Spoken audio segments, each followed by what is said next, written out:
Hey everybody, welcome back to my channel Fish Den 365 and welcome back to Topwater Tuesday. Last Tuesday we talked about an interesting wake bait, a rat lure that's made by Savage Gear. Found this in my dad's tackle boxes, and then shortly thereafter I found yet another one. This one is made by Spro. This is a really bright colored one here.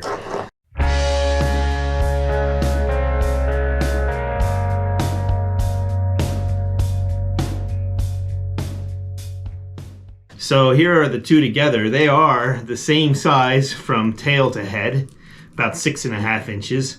And they are a little bit different from each other. They're similar in some ways. They have a lip that has a very similar angle, so you know they're going to be a wake bait. The Savage Gear bait has one hook. The Spro bait has two hooks. This is a Spro BBZ something rat. It's a Spro Rat. And so the way that the segment is different as well, right? This bait is a segmented bait. It's got a joint in it. The joint in the Savage Gear is some kind of mesh. Today, this rat is a little bit different. This is a little older one. There's a little bit more space here, and then there's a round piece in between there, probably to strengthen that. The Spro has a more traditional joint that's mechanical, and it also has a bigger part of the butt section jointed. In other words, it's more split 50-50, so the action is going to be different. It also has a segmented tail, which is going to work differently in the water.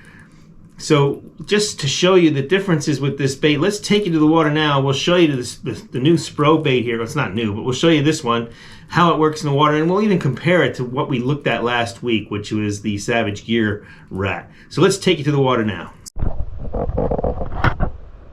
Okay, so here we've got both rats together. We got the Spro tied on right now, so let's take a look and see how that looks like in the water. There you can see it sits flat just like the Savage Gear one sat. Now let's take a look and see how it works. So this has a really nice wiggle to it. You can see that tail, because it's segmented, really wiggles. The tail is really something there. Let's do this out there a little further. Try not to get it on the ice over there. Alright, and we'll reel it back real slow. So I would say this one has a bit of a more aggressive action to it. It's got a wider wake that it makes. And it stays on the surface nicely. When you stop it, it doesn't turn to the side like the Savage Gear. When you run that and stop it, it turns. This one, and it turns like it's hurt, and that's actually a good thing that it does that. Let's run this one a little bit and we'll see if it does that same turn. Now it just stays straight, but it's got a more pronounced wake to it, as you can see here as it's coming back. So we'll just throw on the Savage Gear real quick just so you can see the difference, and then we'll get back into our studio and we'll review those differences and what we think.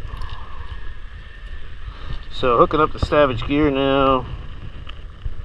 I'll show you how that sits on the water here in a second. See, that's flat as well. Difference in action. The tail is not segmented, so the tail does not wiggle the same way. It does wiggle.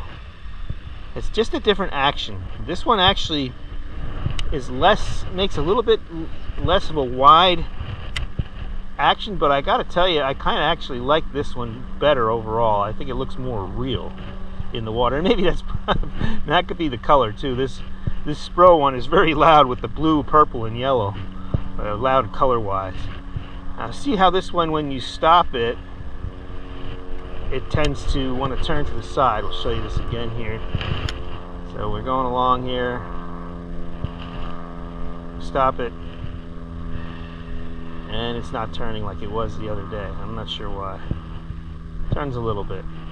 Could be because we're in a canal. There it goes. Could be because we're in a canal and there's some current here keeping it in the same direction. So throw this Savage gear out one more time. Slow wake on top. The water's real cold too, so this one's not working right now. I'm not sure what's wrong with it. Now these whiskers are affecting the get these whiskers out of the snap here. So that could actually be an issue. Might have to cut them off because they're affecting its ability to wiggle, I think, a little bit there. Let's try that again. Yeah, that's better. You can see the wake that one makes. The thing that I like about the Savage gear, and I don't know if you can pick this up so well in the video, is that those legs move. The little legs and back feet, they move because they're soft. You see it here, and they looks like they're actually kicking. And to me, that makes that look pretty natural. But if you want a more aggressive action, let's say maybe there's a little bit of a wind that day, well then maybe the Spro is the better bait, because the Spro bait, as you'll see here in a minute, has a more aggressive action to it. It wiggles better. It just does. It's because of the joint, how the joint is made, and the tail really goes on this. So if you need a little bit more of an aggressive bait, maybe you got the fish in an aggressive mood, maybe there's a little chop on the water, well then this one is hard to beat, especially with that tail going back and forth. So interesting baits. Each have their own qualities.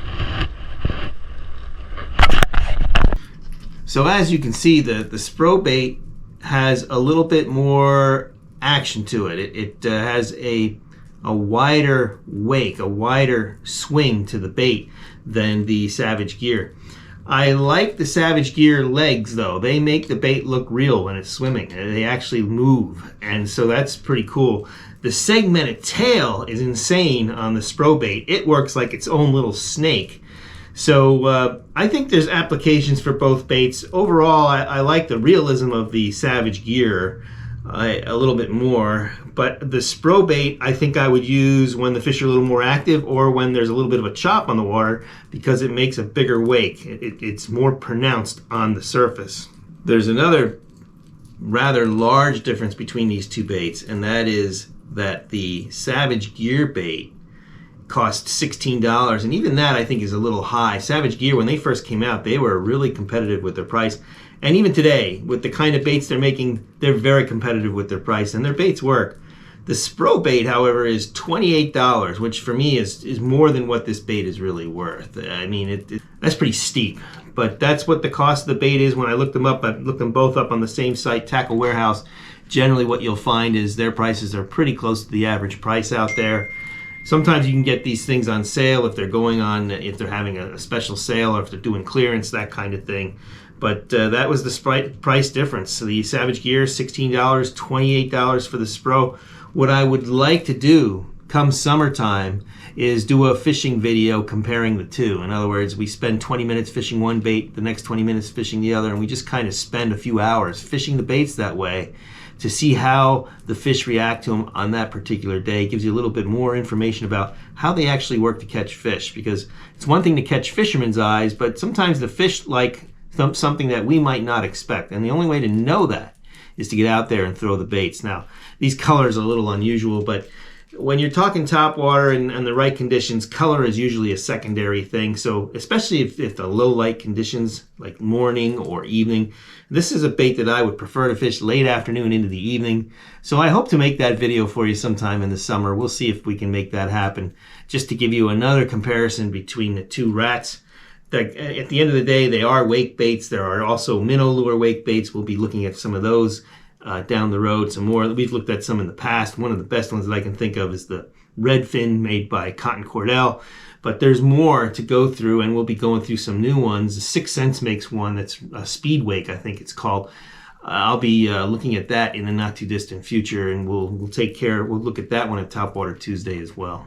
Well, that's it. The comparison between these two rat lures. What do you think? What are your comments? I'd love to know if you have any experience with either one of these and which one that you prefer as far as being the best fish catcher. 1 hook versus 2, does that make a difference? Maybe it does, maybe it don't.